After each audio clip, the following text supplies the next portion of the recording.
ఈరోజు special chicken pickle. దానికంటే ముందు మా పీజీలో ఏం పెట్టారో చూద్దాం రండి. గ్యాస్ స్టవ్ మీద కాల్చిన చపాతీలు, వైట్ రైస్, ఇంకా రాజ్మా కర్రీ, తర్వాత వచ్చేసి రసము.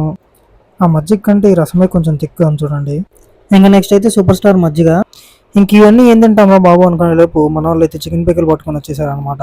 ఇంకా వీళ్ళిద్దరే సతీష్ అండ్ సూర్య బాయ్స్.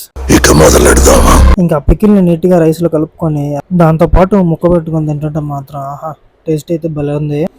మీరు కూడా ఇలానే చికెన్ పికిల్ తింటుంటే మాత్రం డెఫినెట్ గా కమెంట్ అయితే చేయండి. ఇంకా అదే చేస్తూ వీడియోని లైక్ చేసి ఛానల్ అయితే సబ్స్క్రైబ్ చేసుకోండి ఇలాంటి మరిన్ని వీడియోస్ కోసం. ఇంకా తినేసిన తర్వాత డబ్బాను మూత పెడుతుంటే ఈ ముక్కను చూసి నేను ఆపుకోలేక దాన్ని కూడా తినేసాను అనమాట. రూమ్ లోకి వెళ్ళంగానే మా వాడు ఎక్స్ప్రెషన్ చూడండి. రేపటి నుంచి ఈ ఫ్రైడే రావాలైతే మన వాళ్ళని అయితే కంప్లీట్ 5 days కూడా ఆఫీస్కి రమ్మన్నారంట అక్టోబర్ నుంచి. పెద్ద సమస్య వచ్చి పడిందే. ఇంకా మనోడు అయితే బాగా హర్ట్ డిస్కషన్ అయితే పెట్టాడు రూమ్ లో. ఇంకా దానికి మించి మనం చేసేది సరే మరి టైం అయింది వెళ్ళొస్తాం. నెక్స్ట్ వీడియోలో కలుద్దాం. బాయ్.